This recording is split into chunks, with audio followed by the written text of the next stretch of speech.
എത്തിയത് 10 ദിവസത്തിൽ താഴെ മാത്രം. അതിജീവിതയുടെ അഭിഭാഷകയ്ക്കെതിരെ വിമർശനം.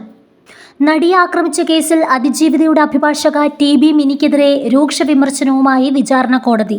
വിചാരണ സമയത്ത് 10 ദിവസത്തിൽ താഴെ മാത്രമാണ് അഭിഭാഷക കോടതിയിൽ വന്നത്. അരമണിക്കൂർ മാത്രമാണ് അഭിഭാഷക കോടതിയിൽ ഉണ്ടാകാറ്. ആ സമയം ഉറങ്ങുകയാണ് പതിവെന്നും കോടതി വിമർശിച്ചു. വിശ്രമസ്ഥലം എന്ന രീതിയിലാണ് അഭിഭാഷക കോടതിയെ കാണുന്നത്. എന്നിട്ടാണ് പുറത്തുപോയി കോടതി അത് കേട്ടില്ല, ഇത് പരിഗണിച്ചില്ല എന്നൊക്കെ പറയുന്നതെന്നും കോടതി പറഞ്ഞു. നടിയെ ആക്രമിച്ച കേസുമായി ബന്ധപ്പെട്ട കോടതി അലക്ഷ്യ ഹർജികൾ പരിഗണിക്കുന്നതിനിടെയാണ് വിമർശനം. അതിജീവിതയുടെ അഭിഭാഷക ഇന്നും ഹാജരായിരുന്നില്ല. ഈ ഘട്ടത്തിലാണ് അതിജീവിതയുടെ അഭിഭാഷക കോടതിയിൽ ഇല്ലേ എന്ന് ചോദിച്ച് ചില പരാമർശങ്ങൾ കോടതി നടത്തിയത്.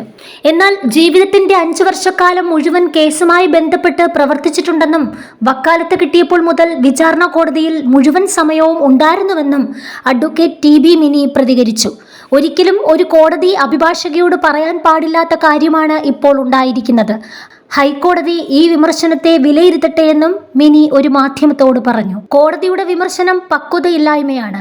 തന്റെ അസാന്നിധ്യത്തിൽ കൂടെ പ്രവർത്തിക്കുന്ന ജൂനിയർ അഭിഭാഷകൻ കോടതിയിലെത്തിയിട്ടുണ്ട്. കോടതിയുമായി തർക്കിക്കുന്നില്ല. വ്യക്തിപരമായി അഭിഭാഷകരെ ആക്ഷേപിക്കേണ്ട ആവശ്യം കോടതിക്കില്ല എന്നും മിനി വ്യക്തമാക്കി.